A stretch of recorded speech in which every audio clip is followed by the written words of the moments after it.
Here we go.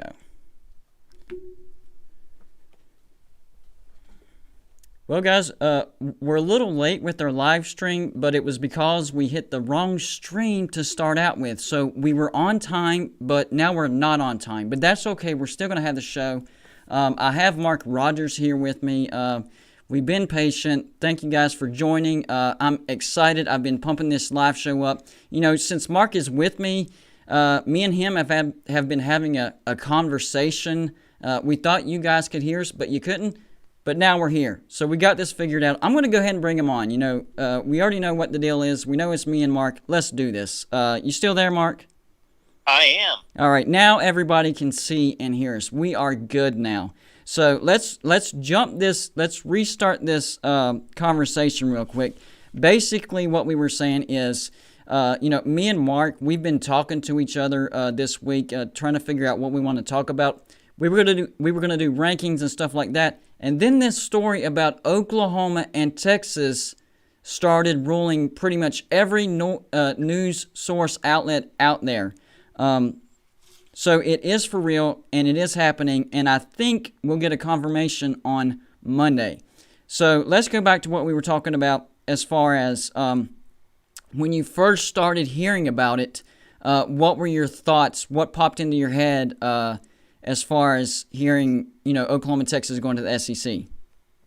Well, just that ever since the last big expansion in college football with Nebraska, Maryland, Rutgers, Texas A&M, Missouri, Colorado, etc., that we hear these expansion rumors from time to time. And even back then, it was predicted by many that we would see 16-team mega super conferences, that Oklahoma and Texas have often been the schools that have been brought up as possibly moving to the SEC, or in some cases Texas with the Pac-12, and it obviously has never turned into anything. So the same thing went through my mind when I first heard about this possible move to the SEC, that I didn't give it a whole lot of thought initially when I first heard it. I'm right there with you, because you hear rumors like this all the time.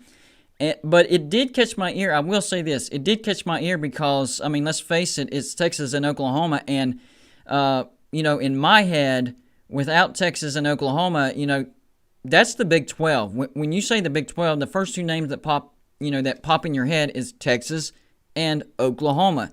So it kind of made me at least think about it. Maybe not take it serious right off the bat. But then, you know, we started getting confirmation. Then we heard about, you know, how the representatives of Texas and Oklahoma did not show up to the Big 12 roundtable in their last meeting. And that's when my eyebrows really started to raise. And then, like we talked about before, I didn't know if they were going to, you know, jump and play an SEC schedule, say in 2022, or wait until the media deal is up. Which direction, now, whenever this news first came out and we knew it was real, which direction did you think it was going to head? Did you think that they would have to wait till the media deal was up? Well, I didn't necessarily think that was the case based on the media deal, but it was more based on just the track record of these situations in the past, right, where typically we would see 2 to 3 years in terms of the time frame of the deal being struck versus when the teams would actually be on the field in those conferences. So looking back 10 years ago, it was usually in a 2 to 3 year time frame. So that's what I was expecting initially. I think there's a lot of bad blood involved in this departure, more so than the other ones. There's always going to be bad blood. That's a good point. That's a good point right there. Yeah, that none of these conferences wanted their teams to leave, but in this, Maryland leaving, Colorado leaving, all these other instances, even Nebraska, for as great a program as it was at one time and still has a lot of cachet, leaving the Big 12 was a big deal, but it didn't put the Big 12 in jeopardy. This is the first expansion we've ever seen that immediately places that league in huge jeopardy of even surviving, and there was bad blood between those schools in the Big 12 for different reasons anyway, but this makes it, when you put a league in jeopardy that may diminish, just completely dissolve. I think I can't imagine that these two schools are going to take the field and this conference is going to be a lame duck conference for a number of years. And they're going to continue, and the Big 12 is going to try to have to sell a lame duck product with schools that don't want to be there. That may expedite the process. Well, and you mentioned bad blood. I heard just an hour or so right before the show went live that the Big 12 is actually thinking about giving Oklahoma and Texas more revenue share out of the Big 12. I mean, if they did that and Oklahoma and Texas did somehow come back, wouldn't that create a worse situation as far as with, the other members of the Big 12? I mean, you talk about bad blood. That's some bad blood right there if they do that. Well, that's a good point. So we know that that's the deal in every conference. Ohio State holds up the Big Ten more so than Indiana does. We can point to every conference and look at the schools from a football playing standpoint that hold up the league versus other lesser members, but you're in it together, and you split the revenues, and that's what it is. But in the Big 12, see, it's funny you stated in that way that the Big 12 would kind of be crawling back to Oklahoma and Texas to try to plead and beg for them to come back, and I get it because their survival may depend on it. I just posted a video in looking at my recommendations on how the Big 12 can possibly survive this, and my very last point, not that this is going to happen, but if Oklahoma and Texas would get turned down by the SEC, because let's all remember that the SEC did not approach Oklahoma and Texas. Texas and Oklahoma approached the SEC, so there still has to be a vote. And I don't think it's likely that they're going to be turned down, but let's say they are, and then Oklahoma and Texas are coming right back to the Big 12, and what do? Put a smile on your face and all is well? If I'm the Big 12 in that situation, if it comes about, I'm telling Oklahoma and Texas, look at what you almost did to us. So you're obviously trying to leave this league. I would put the conditions on them leaving the league. I would ramp up those penalties and those buyouts that would have to occur if they're going to leave the league. Yeah, I don't think it would be a good situation for Oklahoma and Texas because, then you're looking at, pretty much the entire rest of the league just, giving you the evil eye, and that you're the bullseye of everybody from now on. I mean, it could get dirty on the field, just to be honest with you. So I honestly don't see that happening. I just wanted to get your thoughts on that as far as if that happened. So let's go in the direction that it's more probable. So Oklahoma and Texas get in. From what I'm hearing, it's going to be a 13-1 vote. Basically, the only team that says no will be Texas A&M.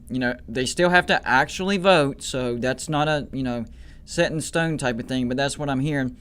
So Oklahoma and Texas off to the SEC, right? So the landing spots for the other Big 12 teams, what do you see in that scenario? Break it down in sections if you need to.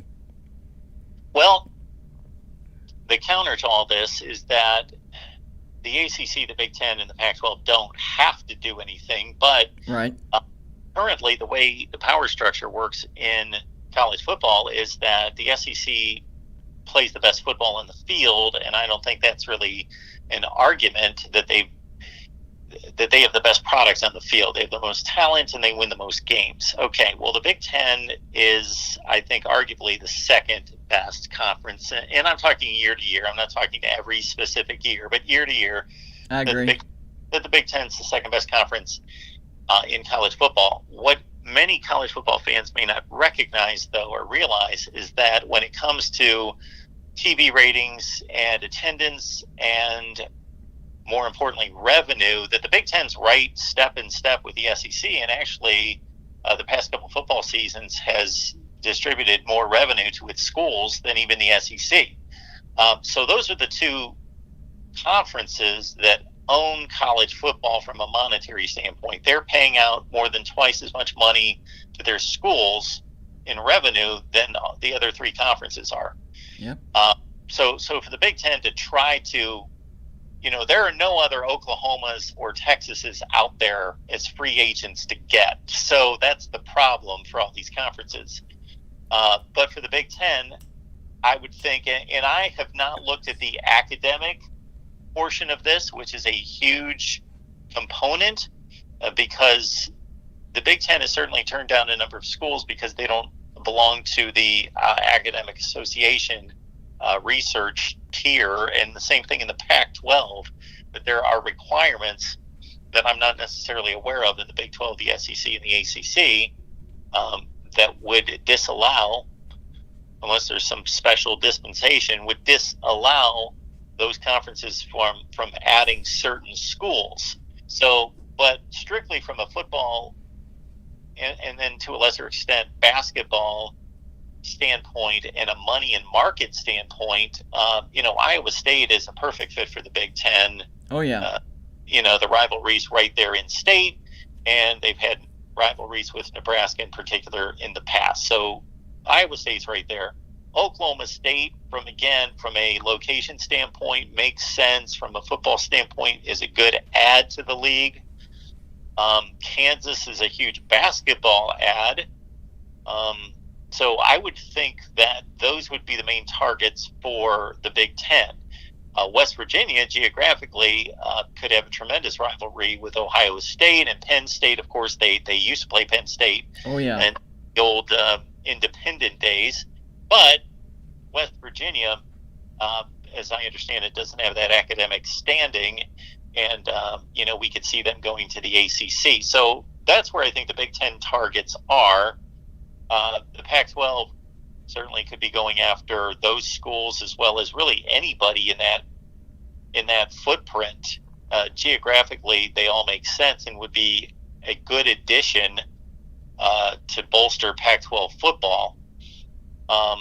It's also somewhat interesting to try to figure out what the Big 12 could possibly do to survive in all this. Right. So, and I put out a video on this yesterday. I heard from a very reliable source that West Virginia and the ACC have actually been talking, and it is highly likely that within the next 2 weeks we're actually going to hear an announcement that West Virginia is actually going to head to the ACC, and the scenarios are either they'll take West Virginia and one other team, or they'll take West Virginia and three other teams, and that would depend on a Notre Dame invite. So it could be West Virginia and Notre Dame, or West Virginia at Cincinnati, whatever the case may be. Notre Dame will get the first invite, of course, but if they were to turn it down, then there's a list of other teams.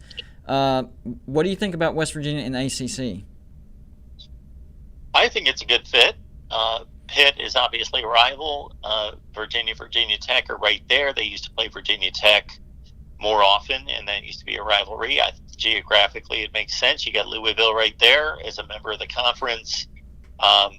When you start to bring up those type of football playing schools, of course, Notre Dame being at the top of the list and already a connection to the ACC. Shoot, they already played an ACC season and won a regular season championship. And then you throw Cincinnati into the mix.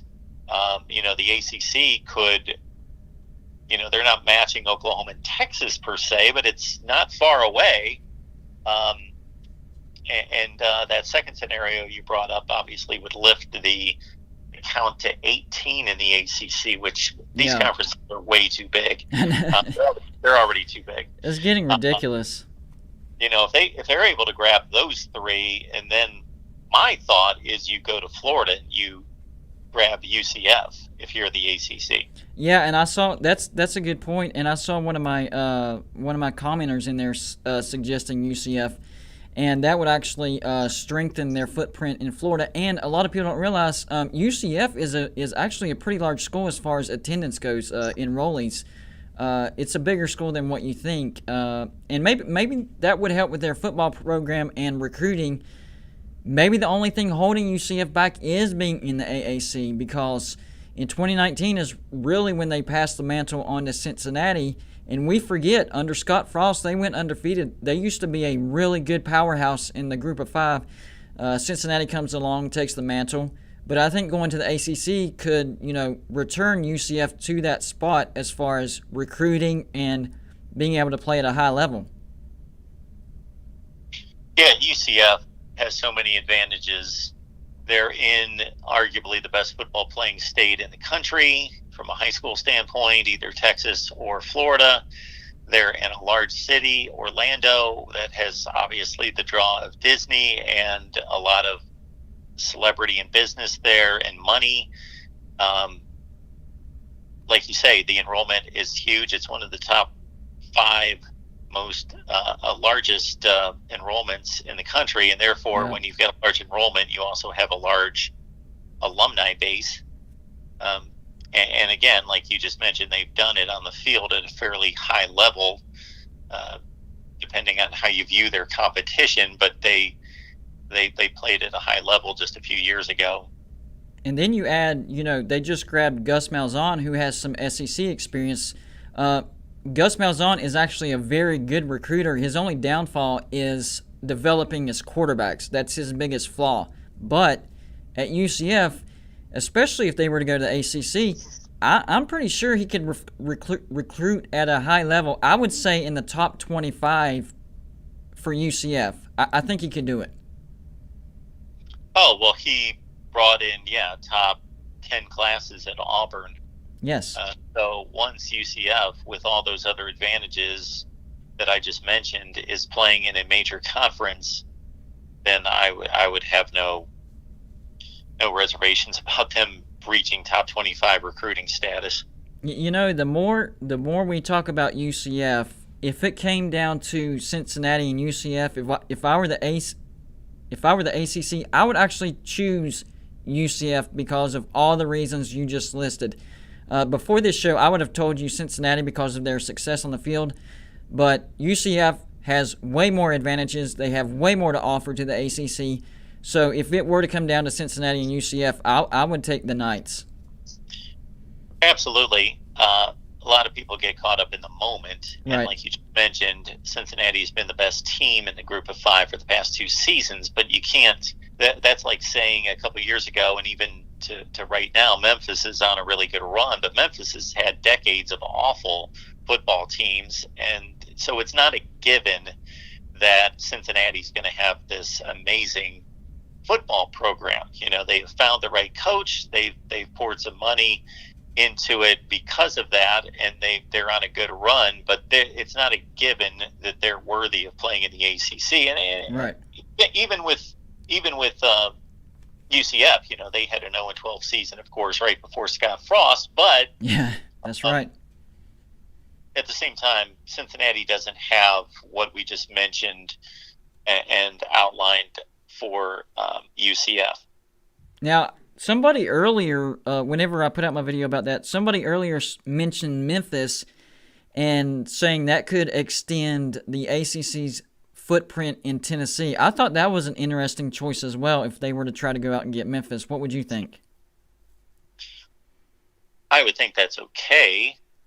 I don't think that's the worst move in the world, but Memphis would not... They would be the last school on the list of everybody we just mentioned. Gotcha. If I get turned down by a few of those other schools, I would consider them. Any of the remaining Big 12 teams, is there any possibility that the Pac-12 could try to pick some of them off? Because I know they have certain restrictions and standards you have to meet. What schools, if any, would meet those standards to where they could go off to the Pac-12? Yeah, I know that people bring up Boise State entering the Pac-12, but from an academic standard standpoint, that's not going to happen. And there's right. a few schools and somebody can correct me if I'm wrong because I don't have the list in front of me, but I did have somebody actually text that to me or DM me a few hours ago because I wanted to have a handle on all that. And I believe that neither Baylor nor Texas Tech can academically enter the Pac-12. Yes, you're correct. But okay. Oklahoma State can. They are a Tier 1 research school. I do know that. Would that be a good pick for the Big 12 if they were to go after the Cowboys? Would that help them at all is the question. Would that help the Pac-12 at all? Well, I think it I think the rest of these schools help these conferences if you're talking about just making more money, having a larger recruiting footprint, all those things. Does it help them to be a major player in the playoff?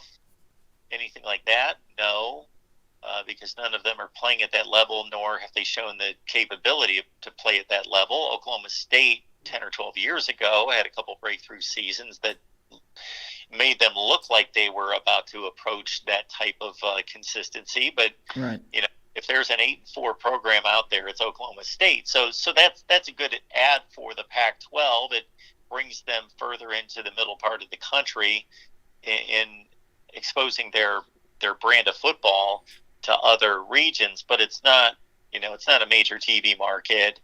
It's not a program that's going to move the needle from a playoff standpoint. Right. So, but it's a roughly top 25 program. Yeah, well, I'm seeing the chat, and a lot of the chat's saying that Texas Tech is actually a Tier 1 research facility, so maybe they could meet the standards. So for argument's sake, let's say the Pac-12 does swoop in and get Texas Tech and Oklahoma State. The Big Ten comes in and gets Kansas and Iowa State, and then the ACC is getting West Virginia out of the Big 12. So that leaves Kansas State, TCU, and Baylor. Are they in no man's land, or is there options for them? Well, they appear to be in no man's land. I was trying to work through this a few hours ago in terms of the numbers of, whether we land with 4 16-team conferences or something close to that, or like you mentioned, maybe the ACC hits the 18 mark. I couldn't figure out a way in which those schools are going to, where are they going to go? I don't think that the Big Ten is going to reach that deep into the South, but at the same time, what's attractive about TCU, besides just having a good football program that's usually at least good, decent, is that they play in Dallas-Fort Worth, and even though that city's obsessed with the Dallas Cowboys and really don't care much about TCU football, it's still, once you attach the Big Ten to it, maybe that would be attractive. Certainly the Big Ten has already shown, and we would have to talk to Jim Delaney, the former Big Ten commissioner, to know if he believes it really worked out. I don't, and thought it was a bad move at the time for the Big Ten to go grab Maryland. Oh, yeah, I agree. Rutgers. Yes. But the reason they did it was to get those population bases. And it's a very similar situation.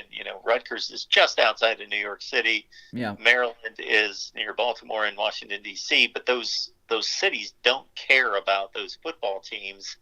I'm sure Dallas gets some interest in TCU football when they're extremely good. But if the Big Ten's going to take the same approach toward TCU as they did Maryland and Rutgers, maybe they do go down there and grab them. But I got to think that TCU doesn't meet their academic standards. Yeah, I agree. Hey, guys, don't forget to hit that like button. I am on the phone with Mark Rogers. And don't forget to go check out his YouTube channel as well. Mark Rogers, the voice of college football. I'm telling you, this guy is a college football encyclopedia. He could literally rattle stats all day long. I promise you that. So go check out his channel when you're done here. So there's this other scenario that could happen, Mark. And I heard this probably about 3 o'clock this afternoon. The AAC has come out and said that they're thinking about poaching the rest of these leftovers for the Big 12 and maybe make a move to try to be considered a Power 5 school. I did a video on this earlier, and I put all the current members that they have now, and I added the 5 that would be Kansas State, Oklahoma State, TCU, Texas Tech, and Baylor all together. And I looked at it as a whole, and I'm like, you know what? That's actually not a bad conference. Maybe same level as maybe a Pac-12, maybe not quite. But could they, scratch and claw their way to a group of 5 if they were to add those 5 I mentioned? Well, that's where I think we left off the last question, and that's what was in my head was when you said, what did those schools do? Right. When if everybody else gets taken as we're projecting, then you're sitting there in no man's land. In the American Conference, based on how aggressive they've been, it's basically, what Conference USA was 10 years ago, where they just kind of came out and said, we don't have a geographic region. We're just Conference USA, and we're all over the country. And the American Conference has done the same thing. Uh, you know, they're not focused on a region in the country. They just want to play the best sports, Oh my and gosh. football in particular. Yeah. So I could definitely see, and that would be, for as much as that's a slight downgrade in football, that would save those programs. That would fall right in line with the American Conference and what they've been trying to do. Mm-hmm. I've gone to American Conference Media Days 3 or 4 times here in the last 5 or 6 years, and their commissioner does nothing but, talk about that exact mission, is to be the next power conference. That's all he talks about every year. Yep. And he cites all the bowl records and how well that they've done against the Power 5. So that's their mission. That's their purpose. That's what they want to do. So that would fall right into their hands. And you're right. You could take the ACC the last few years, since the ACC has not played good football since roughly 2017, Yep. aside from Clemson. And I know that's a huge deduction, but you could line up the American Conference and the ACC, and there's not a whole lot of difference there from a football playing standpoint. So if the American Definitely. can pick up some decent, roughly top 40 programs there, then maybe they do get that kind of status. Yeah, I think it's possible, especially whenever actually it's amazing whenever sight actually makes you think more than what you thought you had. Because in my head, it's like, it's not a big deal. But whenever I actually put those names out and I looked at the conference as a whole, I'm like, that's pretty close to a Power 5 conference, especially whenever you compare it to an ACC or a Pac-12. So, yeah, I 100% agree with you. All right, so I got all the realignment talk out of me. Are you good? You want to move on to something else? Absolutely, I'm good with that. I think the last point would be just that new conference, whether you're talking American Conference or the leftover Big 12, the one thing that it wouldn't have, it would be deep enough, but it just doesn't have that elite or a couple of elite Yes. teams at the top. They don't have the Clemson or the Miami or the North Carolina. Cincinnati's close, but not quite. So the next point. Teams that have never made the playoffs ever since the playoffs came out that could possibly make the playoffs this year. I have a list of teams that I came up with here, but I'm going to let you I'm going to let you go first. Who do you think has a chance to get in that's never been in the playoffs before? Well, I think that North Carolina has one of the 2 best quarterbacks in the country. Yep. They're the best team in the Coastal Division. They do have a difficult game at Notre Dame. They, of course, have the showdown against Miami. They were really good last year, but they did still lose to the likes of a couple Coastal Division teams that they shouldn't lose to, so they've got to avoid that. But they could be playing Clemson in the ACC championship game with a spot to get to the playoff, possibly. So they come to mind. Iowa State, of course, took Oklahoma to a 1-score game in the Big 12 championship game, beat them in the regular season. Of course, they bring back Brock Purdy at quarterback, Breece Hall at running back, Xavier Hutchinson, one of the best wide receivers in college football, Charlie Kolar, one of the best tight ends in college football. Their complete offensive line, they're loaded. So Iowa State, Wisconsin has been maybe the most consistent non-elite program in college football for a long, long time. And they could possibly get there. And those are the 3. Texas A&M. Yes. Certainly, they might line up the best defense in the country this year. Certainly a top 5 to 10 defense in the country. Great running game, too. a great running game with Isaiah Spiller. Yes. And if they can figure out who the quarterback is, it's going to be a very inexperienced situation regardless with Haynes King and Zach Calzada.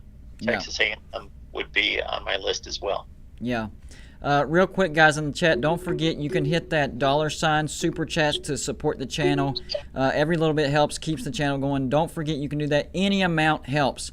Now, for me, as far as teams that's never made the playoffs that could this year, I agree, North Carolina, Iowa State, Texas A&M, but I have a few others. I think USC could make the playoffs this year. I think people forget about that because, you know, USC seems like they get close every year, but guys, they have never made the playoffs. And I think they have a legitimate shot to make the playoffs. Honestly, the only thing that could possibly stand in their way is a road trip to Notre Dame. The same situation for North Carolina. North Carolina has to go on the road to Notre Dame. So, you know, Notre Dame stands in the way of two right off the top. After that, Stanford at home, not really worried about that. They get Utah at home. That's going to be a tough game, but it's a home game. At least it's not on the road. At Arizona State, that could be a tough game, but they're going through some stuff now. Will they be, you know, mentally in the game because of can they block out what's going on right now and perform at a high level? I don't know.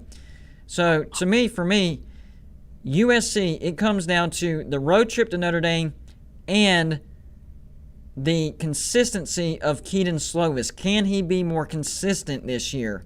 What are your thoughts about Keaton Slovis?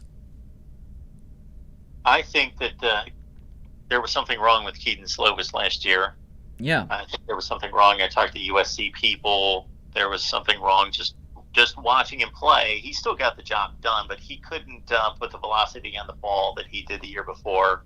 And so hopefully he's completely healthy. He had a nice season, but didn't play his best last year. USC typically fields a defense that's very athletic and has a handful of NFL players, but they haven't been tough and strong and stout up front along the defensive line for quite some time. Yeah. And they have to retool their running game. They've lost to some running backs. They did pick up Keontae Ingram from Texas about their running situation. So I do like USC, and I wouldn't be surprised if they came out of a very interesting Pac-12 South division with Utah and Arizona State. Exactly. I agree with that 100%. Here's a name that not a lot of people think of, but I think with the combination of their schedule and the possibility that Ohio State could have a slight step back this year, I think Wisconsin has at least a chance to make the playoffs this year, and they've never been to the playoffs. We look at their schedule. They get Penn State, but at home. Eastern Michigan, that's easy. They get Notre Dame in Chicago, winnable. Michigan at home, at Illinois, Army at home, at Purdue. They get Iowa at home. That's a big plus as well. At Rutgers, Northwestern Nebraska at home, at Minnesota. So their toughest road trip, maybe at Minnesota at the end of the year. I don't know. And the toughest game overall, the neutral game against Notre Dame. But unlike North Carolina and USC, at least they get them in a neutral site. How much of a chance do you give Wisconsin of possibly making the playoffs? Well, like I said, they've been an extremely consistent program in the top 15 in the country for decades, and they know who they are. They've got their identity. They picked up Chez Malusi from Clemson to help bolster their running game. That's right, yes. Graham Mertz is going to be interesting. He's the key. He's the key. Because last year, when he was having a good game, he was spectacular. But when he was having a bad game, he was horrific. If he can be more consistent, I think that's what gives Wisconsin a chance, consistency. Yeah, he certainly has the talent to do it. But he's inexperienced, or was last season, and we saw what resulted there. So they are the best team, in my opinion, in the division. they would have to pull off an upset most likely in the Big Ten championship game. But the last two times they played Ohio State, they had a second half lead in both of those games in the Big Ten championship game before Ohio State came back and beat them. Yeah. One more name I want to throw out there. This one probably not as big of a chance, but I still think there's a possibility if they can upset Wisconsin, and that's Iowa. Their schedule, not all that brutal. There are some tough games in there, and especially at the beginning of the season. They get Indiana at home. I actually think they win that game. And then at Iowa State, that's going to be a tough road game, but it's a good rivalry. And sometimes, not the best team wins that game. They could easily pull off an upset. Then 2 cupcake games. After that, at Maryland, they get Penn State at home. And then the big one for me is at Wisconsin. I think that could be the deciding factor as far as who wins the Big Ten West. Now, they have a coach that's been there longer than any coach at any program as of right now, the current tenure. What's your thoughts about Iowa? Well, the attention goes to the guy we just mentioned, a quarterback in that division, Graham Mertz, because he's a 5-star, he's an Elite 11 guy, and he threw 5 touchdown passes and went 20 for 21 in his debut. But actually, Spencer Petras, who got off to a bad start, and Iowa lost. They were extremely close to being undefeated last year. They went 6-2. They won their final 6 games, and they blew a 17-0 lead to Northwestern. Had they won that game, they would have been playing Ohio State in the Big Ten championship game. But Spencer Petras actually played better than Graham Mertz did the last 4 or 5 games of the season, and Iowa beat Wisconsin by 21. So they do have to travel. That's a factor on the road. But I have yet to make my final predictions. I've got them down on paper, but I haven't released anything. And those are the 2 teams that I am weighing in that division. I got you. You know what? I do have one more team. It's Cincinnati. And I think the reason Cincinnati has a chance is because they scheduled much better this year. They have a road trip to Indiana and then to Notre Dame, and then, of course, their other conference games. I don't know if it'll actually happen. This is just my opinion. I think if a Cincinnati goes on the road and beats an Indiana and Notre Dame, they have a chance of getting to the playoffs. But it's all depending on that FPI. People don't realize the rankings getting into the playoffs, that FPI matters a lot. Would a road trip to Indiana and a road trip to Notre Dame help enough with that FPI? If they went undefeated, no losses, and won their conference championship, would it be enough to get Cincinnati into the playoffs? Well, like you, Chris, as soon as I finished my list and you started, I thought, I need to squeeze in Cincinnati. Yep. Because what's brilliant about the way this is playing out is that I'm sure when those games were scheduled against Notre Dame and Indiana, there was no thought of those factoring into the college football playoff. But Cincinnati's been so good. Of course, should have beaten Georgia in the Peach Bowl last year. They're loaded. They play a tough enough schedule within the league to get some college football playoff respect, I would hope, from the committee. They're going to be playing, some combination of Tulsa, Memphis, UCF on down the line in a championship game against one of them. And like you say, they've got this Indiana Notre Dame situation. So, of course, they got to go out there and win the games. Right. On top of that, they need then Indiana Notre Dame to have really big seasons. There you go. That's going to help them. If Notre Dame and Indiana go 8-4 and 7-5, that's not going to help them much. They're still going to be nice wins, but if Notre Dame can go out and go 10-2, let's see, with a loss to Cincinnati, and let's say I'm not necessarily as high on Indiana as a lot of people are after they had a big season last year, but let's say Indiana goes 9-3, 10-2. Mm-hmm. That's what the perfect formula is for Cincinnati to win those 2 and then have those 2 go out and have big seasons. Yes, I agree with you 100%. That goes back to the FPI thing I was saying. If they beat both Indiana and Notre Dame, it only helps them if Notre Dame and Indiana go on to have great seasons. If they don't, they end up, 7-5, 8-4, just like you said, then that doesn't help Cincinnati's FPI enough to get into the playoffs. So I agree with you 100%. You know what? I'm going to throw a curveball at you. I didn't mention this earlier, but I feel like we have to talk about this. Georgia versus Clemson. I have to get your thoughts on that game. I can't let you go without getting your thoughts on that game. Well, I think enough of Georgia to have ranked them number one in my way too early top 25 after last season ended. They lost George Pickens since then. Right. They did pick up Eric Gilbert and Darian Kendrick, two enormous pickups for them in the transfer portal. Clemson, we know that the last two times that they stepped on the field against elite competition outside their conference, they looked pretty vulnerable. They were humbled. Yeah. Against LSU and Joe Burrow, against Justin Fields and Ohio State, they just didn't have what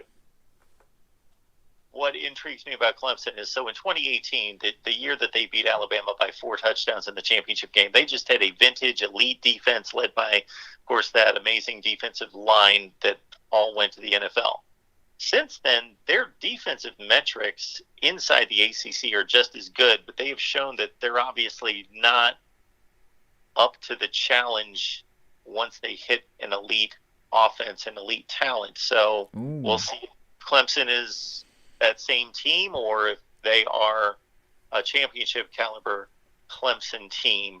But this is just I believe that these are the two most talented teams that are going to be on the same field this year during the regular season. Yes. And the thing is, to me, the problem with Georgia isn't talent. They got a ton of talent. We all know that. To me, it's, can Kirby Smart not outthink himself?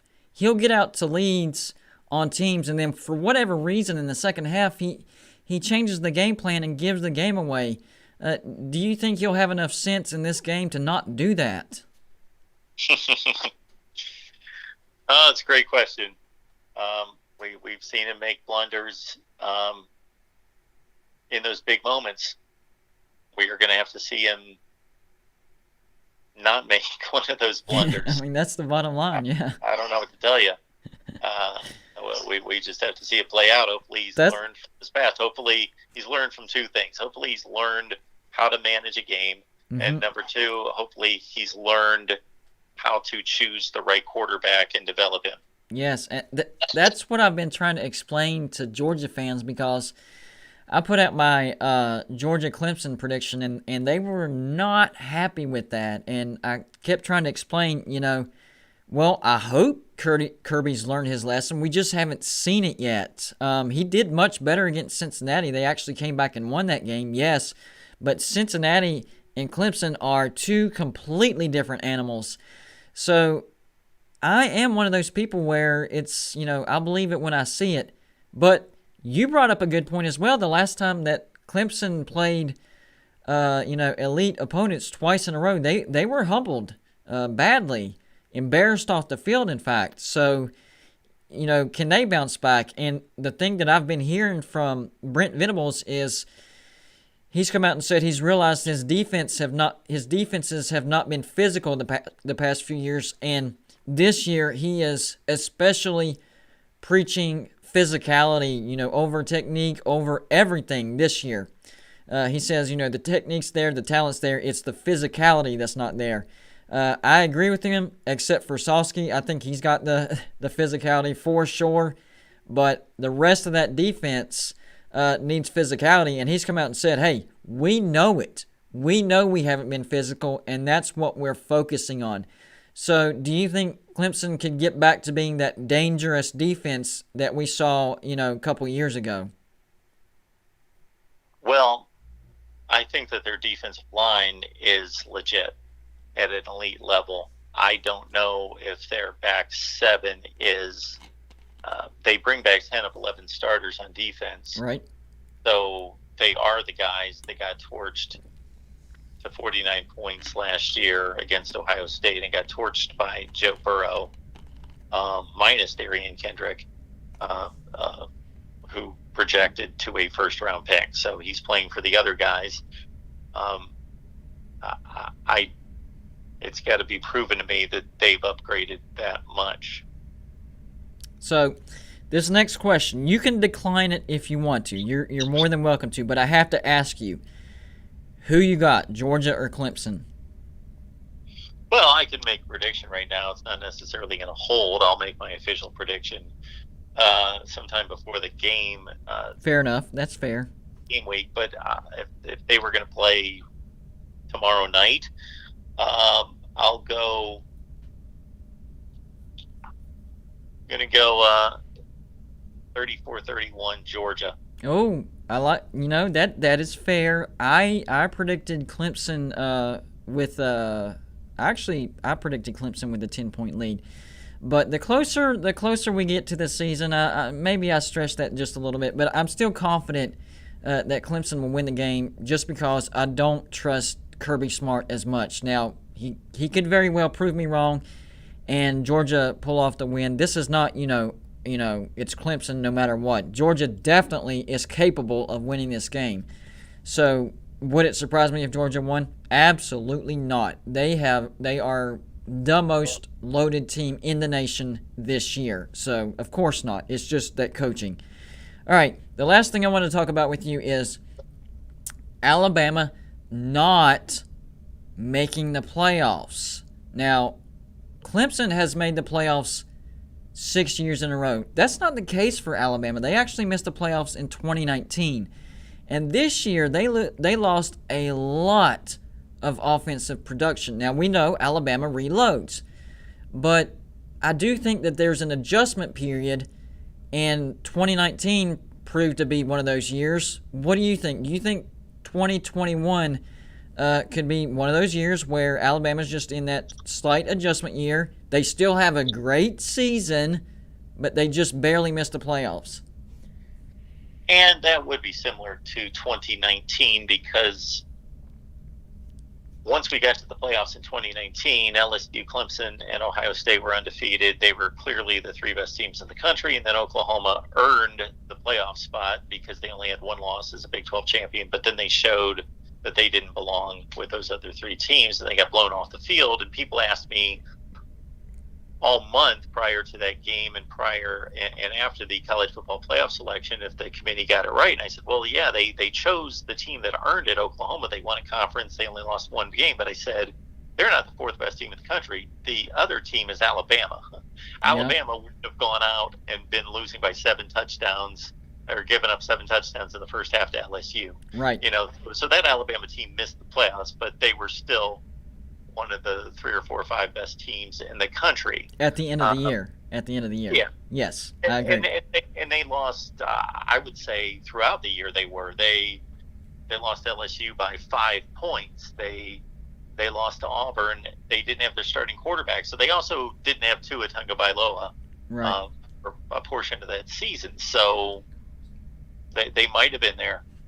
I think Alabama's just beyond loaded. They just have the coach and the coaching staff, the offensive coordinator, Bill O'Brien, I think is just going to fall in place of Lane Kiffin and Steve Sarkisian, and they'll know how to handle Bryce Young and what to do with him. And for there not to be a quarterback competition, for him to be the guy, I got to think that Nick Saban's making the right decision and knows what he's doing. Yeah. So, yeah, could they miss the playoffs? Sure, they could go to Kyle Field and lose to Texas A&M, and A&M could go undefeated, or something like that is possible. But I don't expect it. I think that they're one of the best teams, and will again prove that. I just think the reason that I don't have Alabama going to the playoffs is pretty much all the stuff you mentioned. They do have elite talent, but everybody's new, and they have a lot of new coaches as well. And I know there's an off season to get ready and gel, but I just think they lost so much from last year that it's going to take longer than just an off season to gel.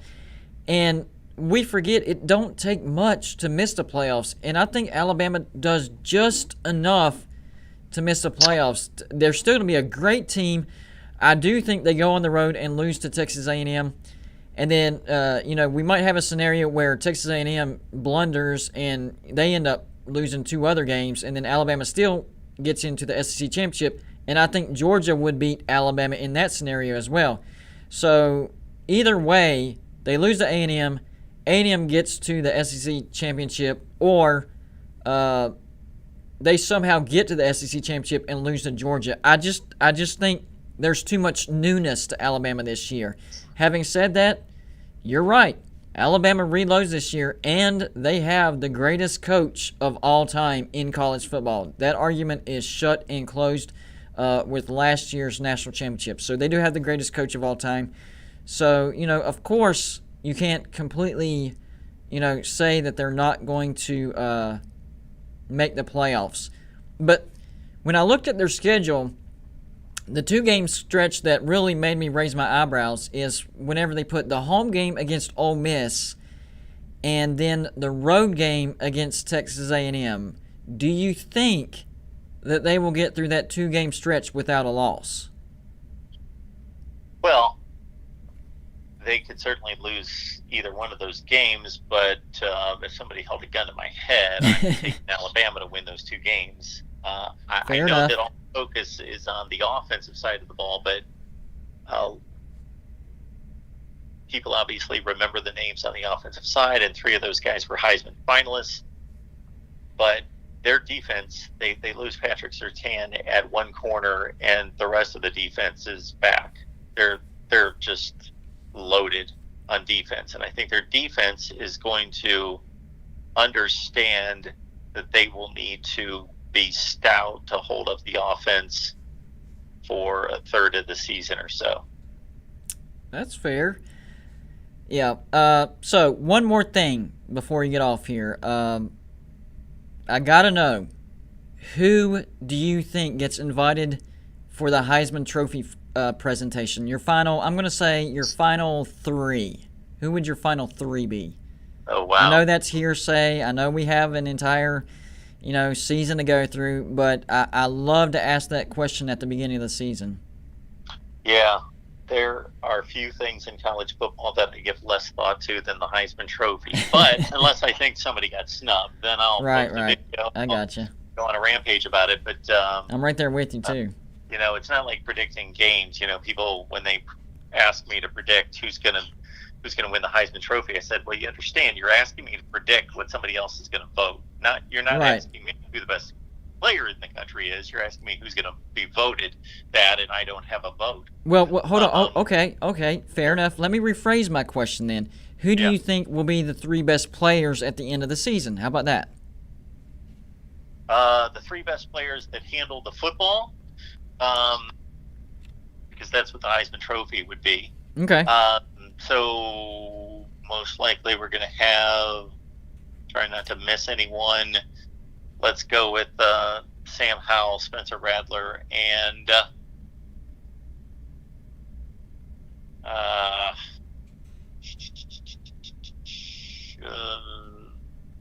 how about Isaiah Spiller?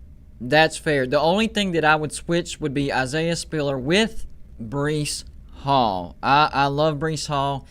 Yep. I don't think he gets talked about enough, but everything else I absolutely agree with you on. Well, people forget that we started this show earlier than what the time actually says. We just started it on the wrong stream, got off on the wrong foot. I just don't want to take too much of your time, so tell everybody once again where they can find you.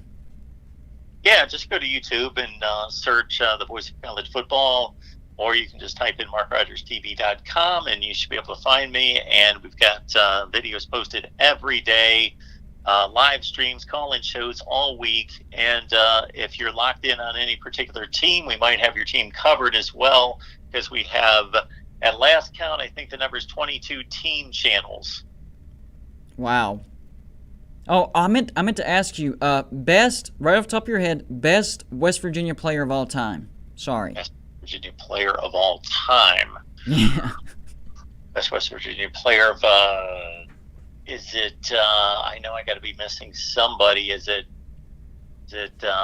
My goodness, is it Major Harris? Is it Jeff Hostetler? Is it Daryl Talley? Is it Kayvon Austin? I'm probably missing somebody, but one of those guys.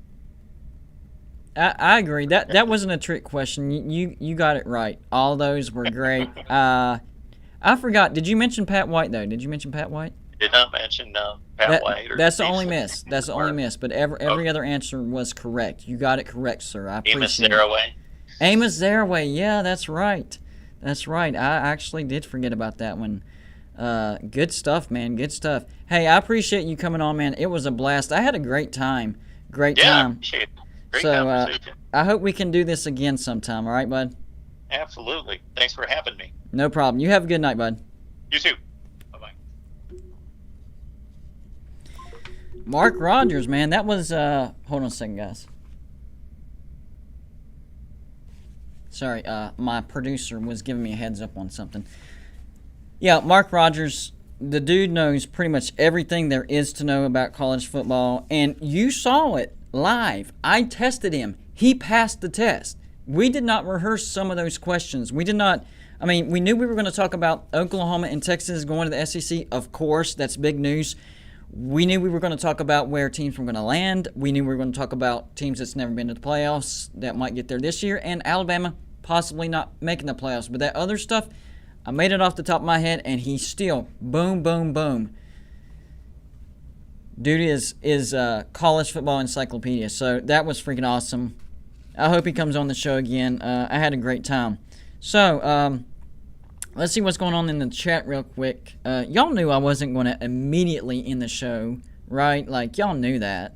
Or did you? Like, you really thought I was going to end it? I mean, Mark is awesome, but I like hanging out with you guys as well.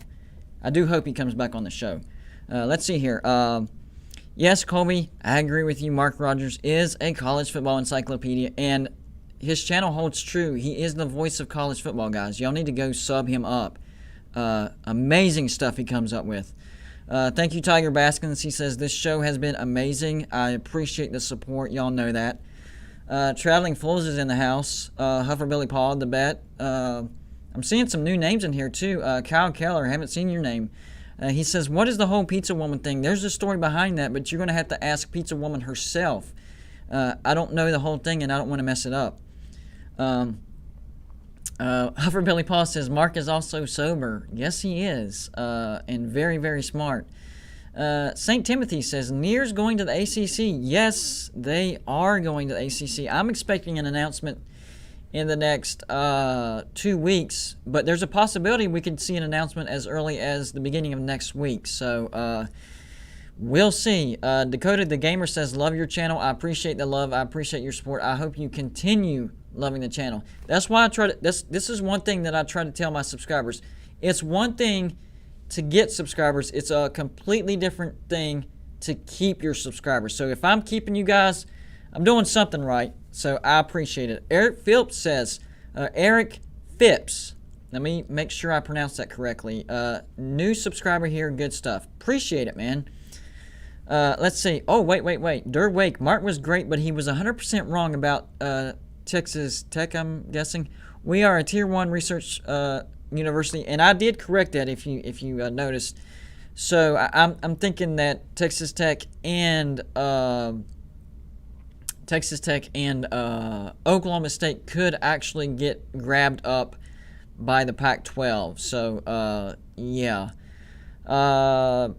Tiger Baskins, the problem is I don't have the right number with me. I'm using a different phone tonight because of Mark. So I would say you are allowed to call in, but I don't. The number you would call would not come to me because I don't have that phone. But I'll get you back on the next show for sure. You're actually my first caller on Wednesday. So here's the deal for this week, guys. So we started live shows every single day this week. I am tired, but it was fun. Gotta admit, though, tired. We're building up this live show that we did this evening with Mark Rogers. It did not disappoint. He was amazing, just like I thought he was. But now, after tonight, we're not doing them every night anymore. It is exhausting. So here's the schedule. Mark it down. Wednesday nights at 9 p.m. and Saturday nights at 9 p.m. We're going to go live, and we'll take your comments, and we do call-in shows. We actually do. It's just not tonight because we had a special guest on. So come back for that. And don't forget, I actually do regular videos every single day. So I hope you continue to do that stuff too. And don't forget to check out my sponsor, TriStateWoodsketch.com. Hey, somebody put it in the chat so they know what I'm talking about. And this is the stuff he does, guys.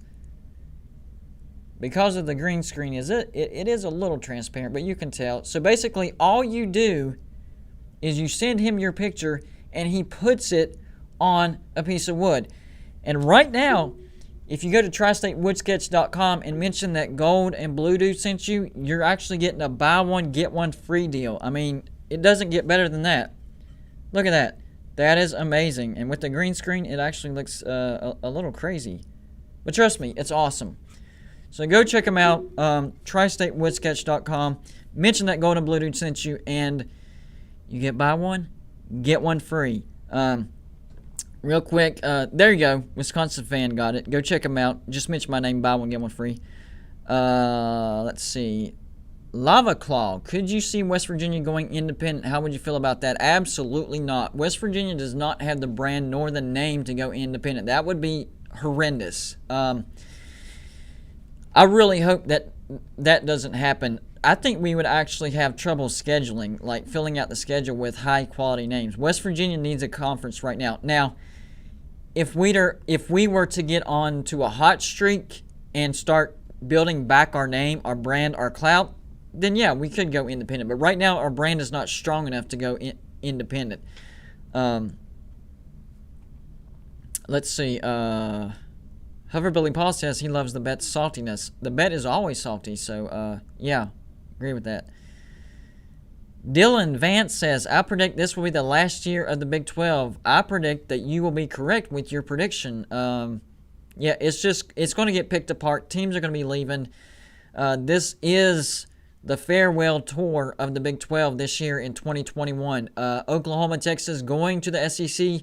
We will hear an announcement on that on Monday, possibly Tuesday, depending on whenever the vote's handled. And it's expected to go 13-1. And the one team that's going to vote against it is Texas A&M. And it's not because of Oklahoma. It's because of Texas. So Texas A&M will vote against Texas. That's going to happen.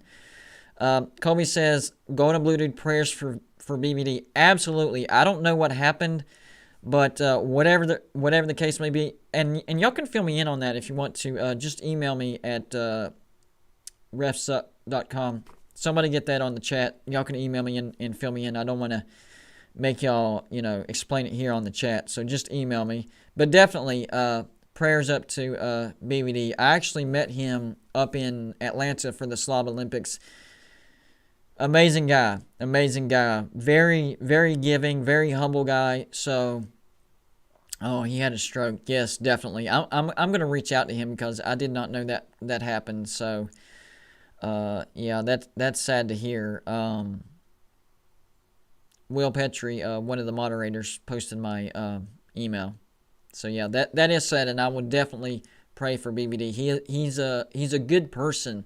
He's beyond YouTube. He's a person that's a very generous, very caring. He's very open and honest. He's not gonna give you some BS, but he's a very caring person. Jim says, I believe Missouri will also vote no. That's a possibility too, but that'll still only be 12 too. They are getting in. And Jacob says, and he has to get surgery. So yeah, I'm definitely going to be praying for BBD. I had a great time with him in Atlanta in the Slob Olympics. So yeah, praying for you, BBD, and a full speedy recovery, brother. Prayers coming out. I will reach out to you and thoughts and prayers coming out to you. J&J says, until the SEC decides to stop adding the ACC, to stop Adding the ACC, adding is on hold. West Virginia culturally belongs to the SEC. Oh, so he's saying that until the SEC decides to stop adding, then the ACC is not going to add because the SEC will get whoever they want. I get what you're saying. Tiger says, go to Blue Dude. It's been an emotional day, bro. I feel you, man. I feel you. He has a serious infection that can be fatal, so everyone pray for BBD. Daggum. That is not what I wanted to hear. All right, guys. Well, if you haven't already, make sure you hit that like and subscribe button. Unfortunately, this is the end for my 1 week in a row live shows, but I still do live shows Wednesdays, Saturdays, 9 p.m.s, and did regular pre-recorded videos every single day. I had to go to a different location. It's going to take me about 45 minutes to get home. Get a little tired. Appreciate the love, guys. This was an amazing live show. You guys showed up in droves. This is amazing support, and I definitely 100% appreciate it. I'm going to get off here, though, because it's a little bit of a long drive home, and I'm a little tired. So y'all have a good night. Keep your eyes open for my video tomorrow. It's going to be a good one. I promise you, I'm not going to let you down. It's going to be a good one. And don't forget Wednesday, 9 p.m., right here, Golden Blue Dude live show. I will see